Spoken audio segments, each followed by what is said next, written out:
अध्याय 14 के प्रश्नावली 2 का दूसरा प्रश्न है, निम्न गणितीय कथनों को पढ़कर उन पर आधारित उत्तर दीजिए कह रहा है। ठीक है, इसमें अ और ब दो सेक्शन है और अ सेक्शन के अंदर 5 प्रश्न है और ब सेक्शन के अंदर 3 प्रश्न है। तो चलो इनको हल कर लेते हैं। पहले मैं कथन को लिखूंगा, है ना। तो अ में जो कथन दिया हुआ है वो है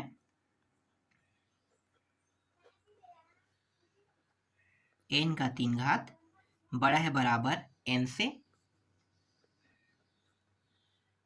n बिलोंग करता है q के साथ, और ये q किस चीज को प्रदर्शित करता है? परिमेय संख्या को। ठीक है, परिमेय संख्या को प्रदर्शित करता है। तो पहला प्रश्न जो है वो है, मैं यहाँ पे लिख लेता हूं पहला प्रश्न, इस कथन को शब्दों में लिखिए कह रहा है। उत्तर आपको क्या लिखना है? ये जो कथन है इसको शब्दों में लिखना है। तो ये जो q है ये परिमेय संख्या को प्रदर्शित करता है। तो मैं क्या करूं, मैं क्या लिखूंगा यहाँ पे? किसी परिमेय संख्या, मैं लिखूंगा यहाँ पे किसी परिमेय संख्या का घन। ये n का घात कितना है? 3 है ना। तो n के घात 3 को हम क्या कहते हैं? घन ही कहते हैं। ठीक है, तो किसी परिमेय संख्या का घन उस संख्या से बड़ा। देखो n से ये बड़ा है, n का जो घन है वो n से बड़ा है, तो हम क्या कहेंगे? घन उस संख्या से बड़ा। और ये जो नीचे में निशान है ये क्या कर रहा है? ये इसके बराबर भी है कह रहे हैं, या बराबर होता है। ठीक है, इस तरीके से आपको बताना है। तो ये जो कथन है इसको मैंने शब्दों में इस प्रकार से लिख दिया। ठीक, चलो दूसरा प्रश्न देखते हैं। दूसरा प्रश्न में क्या कहा है? क्या यह कथन सही है कह रहा है। ठीक है, प्रश्न पूछ रहा है कि क्या यह कथन सही है। तो उत्तर में क्या लिखूंगा? उत्तर में मैं हाँ बस लिखूंगा। क्यों? क्योंकि देखो ना, मैंने यहाँ पे शब्दों में लिखा है तो ये चीज मैंने प्रदर्शित तो कर दिया कि हाँ भाई ये कथन सही है, तो मैं डायरेक्ट सिर्फ यहाँ पे हाँ बस लिखूंगा। तीसरा,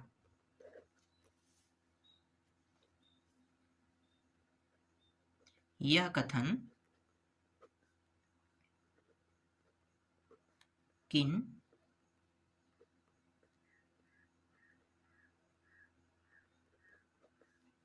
संख्याओं के लिए सही है। ठीक है, यह कथन किन संख्याओं के लिए सही है?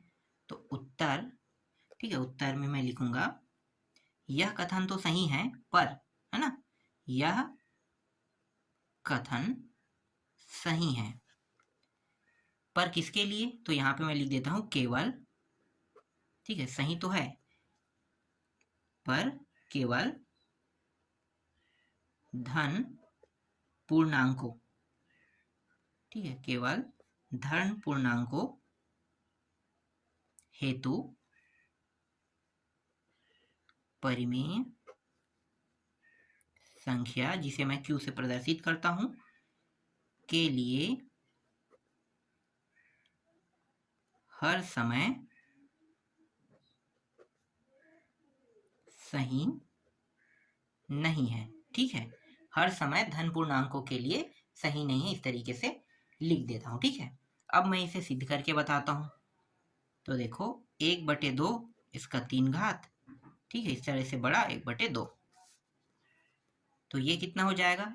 1 का 3 घात 1 और 2 का 3 घात कितना होगा? 8। ठीक है, और ये 1/2 हो जाएगा। ठीक, इस तरीके से। तो देखो पहले तो मैंने इसको आगे में रखा ना, 1/2 को घन किया तो ये बड़ा था और 1/2, लेकिन जब मैंने इसे 1/8 के रूप में लिखा तो कौन बड़ा हो गया भाई? 1/2। समझ में आ रहा है कौन बड़ा हो गया? 1/2। कैसे? भाग दे के देख लो, 1 को भाग दो, कौन बड़ा हो जाएगा अभी पता चल जाएगा। ठीक है, तो 8 से जब मैं इसे भाग दूंगा तो 8 एकम 8, नहीं सॉरी एकम क्यों जाएगा, पहले तो 0 बार जाएगा ना, तो 0 बार गया, घटाओगे तो 1 बचेगा, दशमलव लगाओगे तो ये कितना हो जाएगा, 10 हो जाएगा। अब 8 एका में 8 लिखो, 8 एका में 8, एक बार गया, घटा दो, 2 बचेगा शेष, ठीक है। और एक जीरो लगाएंगे तो 8 दूनी कितना हो गया, 16, कितना बचेगा शेष, 4 बचेगा, ठीक है। तो जीरो के 2 स्थान तक के बस मैं लिख लेता हूँ। अब मैं 1/2 को करके देखता हूँ, तो 1 को 2 से भाग दे के देखो, तो 2 शून्यम शून्य, 1 बचेगा, घटाने के बाद शून्य उतारो, 2 पंचे 10, तो ये आ गया 2 पंचे 10, ठीक है। ये यहाँ पे जीरो और कुछ नहीं बच रहा है, ठीक है। तो देखो 0.12 और 0.5, तो भैया 0.5 का मतलब होता है 50%, और ये तो 12% है, ठीक है। ये कितने प्रतिशत है, ये 12% के बराबर है, और ये 50% के बराबर है, मतलब 50 है, और ये 12 है। तो 12 बड़ा है कि 50 बड़ा है, 50 ना, इसीलिए 1/8 को छोटा बताते हुए 1/2 को मैंने यहाँ पे बड़ा बताया है, ठीक है। जब हमने यहाँ पे घन किया तो ये उस समय क्या था, 1/2 के रूप में था, तब ये बड़ा था। लेकिन जैसे ही ये घन के रूप में टूटा तो 1/8 क्या हो गया, छोटा हो गया, और 1/2 बड़ा हो गया, देख लो। तो इसका जो दशमलव पॉइंट है वो 0.12 से बड़ा कौन है, 0.5 है। यहाँ पे देखो पहला अंक क्या है, पहला अंक 1 है, और इसका पहला अंक क्या है, 5 है ना। इसके बाद ये दूसरा अंक कितना है, 2 है, तो इसका दूसरा अंक तो 0 भी है, तो ये तो 50 है और ये तो 12 है, तो कौन बड़ा हुआ, 50 तो बड़ा होगा ना। अगर आपके मन में कंफ्यूजन होगा इस तरीके के प्रश्न को लेकर, तो इसका सॉल्यूशन ऐसे ही होता है ठीक है। मैं इसके पीछे कितनों भी जीरो लगा सकता हूँ, ठीक, समझ में आ गया ये। चलो चौथा प्रश्न देखते हैं।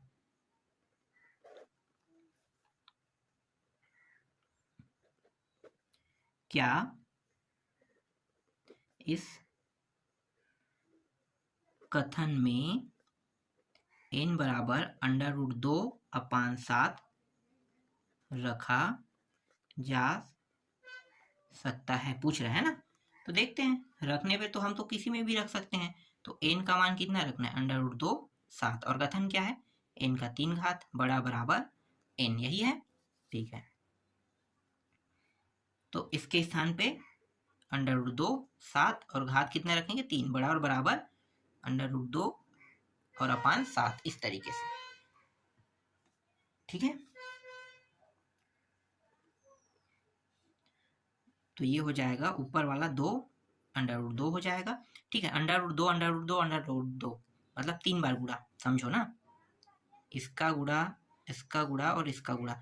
तो जब 2 बार गुणा होता है तो ये पूरा 2 बन जाता है, और एक बचा हुआ है तो √2, तो इसको मैं ऐसा लिख सकता हूँ, देख लो, 2 √2, और 7 गुणी 7 गुणी 7 कितना होगा, 7 7 49, 49 7 कितना होता है, 343, 3 4 3, फिर √2 और ये रहा 7, ठीक है। अब इसके लिए आगे हल करने के लिए क्या करना पड़ेगा, आगे हल करने के लिए आपको √2 का मान पता होना चाहिए, ठीक है। √2 का मान पता है, नहीं पता होगा ना, निकालने का तरीका मैं बता देता हूँ। देखो इस तरीके से 2 को लिखोगे, 2 को, और 2 को उतने ही बार ही भाग दो जितने बार आप, मतलब गुणा के गुणा बार ही भाग देना है। जैसे कि 1 गुणित 1 कितना होता है, 1 होगा, 2 गुणित 2 4 होगा, ठीक है। लेकिन ये 2 से ज़्यादा नहीं होना चाहिए। तो 2 से ज़्यादा अगर मैं 2 गुणित 2 करूँगा तो 2 से ज़्यादा हो जाएगा, तो मैं क्या करूँगा, 1 से भाग दूंगा ठीक है। 1 गुणित 1 तो कितना होगा, यहाँ पे 1 लिखूंगा, और 1 से तो मैंने भाग दिया, तो यहाँ पे मैंने लिखा, दूसरे 1 को मैंने यहाँ पे लिखा, ठीक है। और ये जो 1 है ये यहाँ पे आ गया। अब घटा दो तो कितना बचेगा, 1 बचेगा ना, तो 1 आ गया यहाँ पे।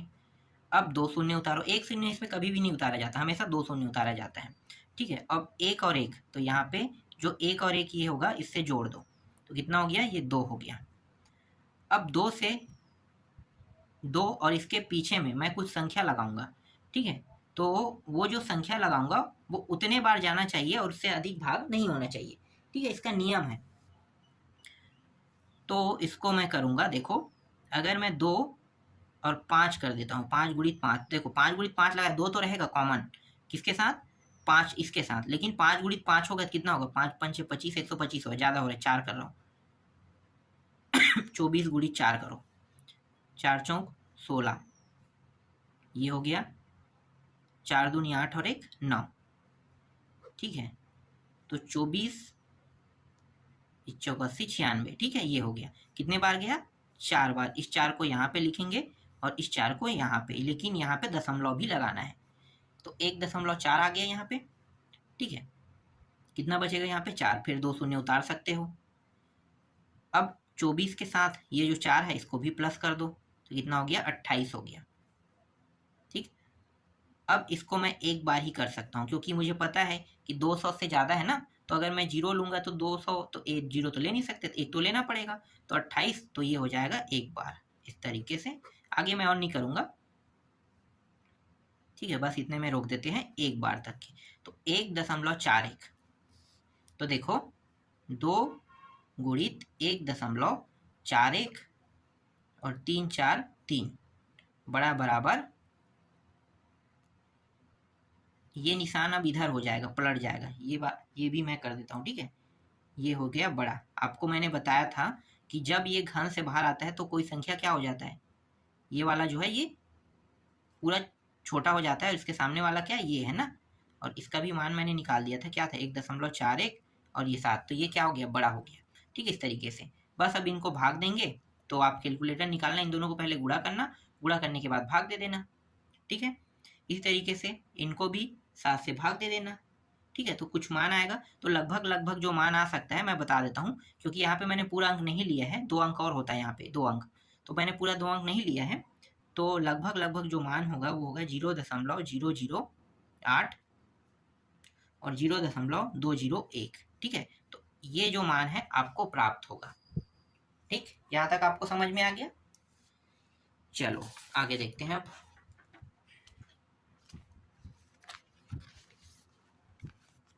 पांचवा प्रश्न ना,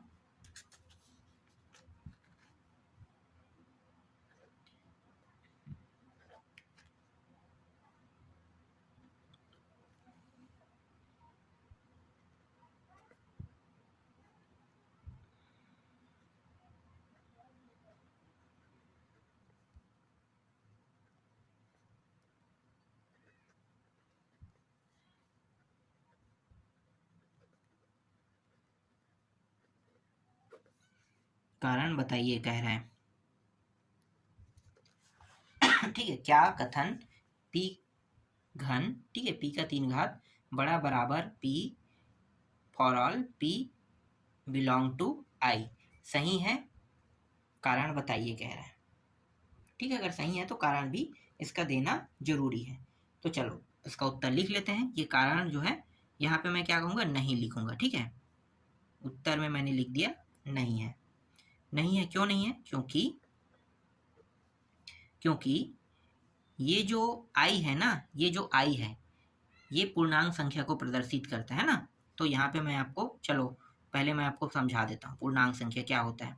0 1 2 3, -1 -2 -3, इस तरह से ये माइनस की ओर बढ़ते रहेगा और ये प्लस की ओर बढ़ते रहेगा अनंत तक के, है ना। तो ये कथन जो है ये गलत क्यों है, ठीक है। i के लिए गलत है, क्योंकि i जो है पूर्णांक संख्या को प्रदर्शित करता है। तो ये कथन गलत क्यों, गलत इसलिए क्योंकि ये माइनस को क्या कर रहा है, घन में प्रदर्शित कर रहा है, और माइनस संख्या क्या होता है, छोटा होता है, इसलिए ये गलत है। तो मैं यहाँ पे उसे लिखूंगा, क्योंकि ऋणात्मक संख्या घन उस संख्या से छोटा होता है। देख लो, ये -1 है, +1 से क्या होगा, छोटा होगा, ठीक है। -2 +2 से छोटा होगा, -3 +3 से छोटा होगा। तो इसीलिए यहाँ पे नहीं लिया गया है, क्योंकि ऋणात्मक संख्या घन संख्या से छोटा होता है। समझ में आ गया, ठीक। अब ब वाले में आते हैं। इसके ब खंड में भी कुछ प्रश्न है, इसमें भी एक कथन दिया है, x का वर्ग बराबर 1, और ये इंगित करना निशान है ना, इम्प्लीज भी बोलते हैं इसे, बराबर 1, चलो पहला प्रश्न देखते हैं क्या कहता है। इस कथन को यदि तो के रूप में लिखिए। ठीक है, इस कथन को यदि तो के रूप में लिखिए। चलो उत्तर लिखते हैं। ठीक है, यदि तो के रूप में लिखना है तो पहले तो मैं यदि लगा लेता हूं। उत्तर उत्तर हो गया था उत्तर। ठीक है, फास्ट जल्दी जल्दी लिखने के कारण लिखने में गलती हो ही जाता है अगर ध्यान ना दिया जाए तो। ठीक है, तो उत्तर पहले मैं यदि लिखूंगा क्योंकि यदि का भी उपयोग करना है तो का भी उपयोग करना है ना। तो यदि किसी संख्या, ठीक है, संख्या का वर्ग एक है तो देखो यदि का उपयोग भी हो गया तो का भी हो गया ना, है तो उस संख्या का मान एक होता है। ठीक है, उस संख्या का मान कितना होता है? एक होता है। यदि का उपयोग करने के लिए कहा था इस प्रश्न में, तो का भी, दोनों का उपयोग करके मैंने बता दिया। ठीक, एक्स का मान आप एक रख के देख लो तो एक्स वर्ग का मान भी एक ही आएगा, है ना। दूसरा प्रश्न, क्या यह कथन सही है? ठीक है, दूसरा प्रश्न क्या है? क्या यह कथन सही है? तो उत्तर क्या लिखना है? बस हाँ लिख देना है और कुछ नहीं लिखना। ठीक है, चलो तीसरा प्रश्न देखते हैं।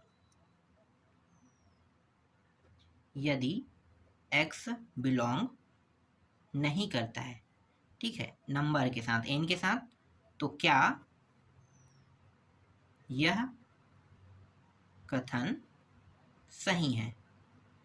सीधा एक शब्द में कह देना है नहीं। उत्तर में क्या लिखना है? नहीं। ठीक है, तो इस तरीके से प्रश्न क्रमांक 2 के सारे प्रश्नों को उत्तर मैंने बता दिया। इसके बाद बाकी जो प्रश्न बचे हैं उनका भी उत्तर मैं आपको बता दूंगा नेक्स्ट वीडियो में।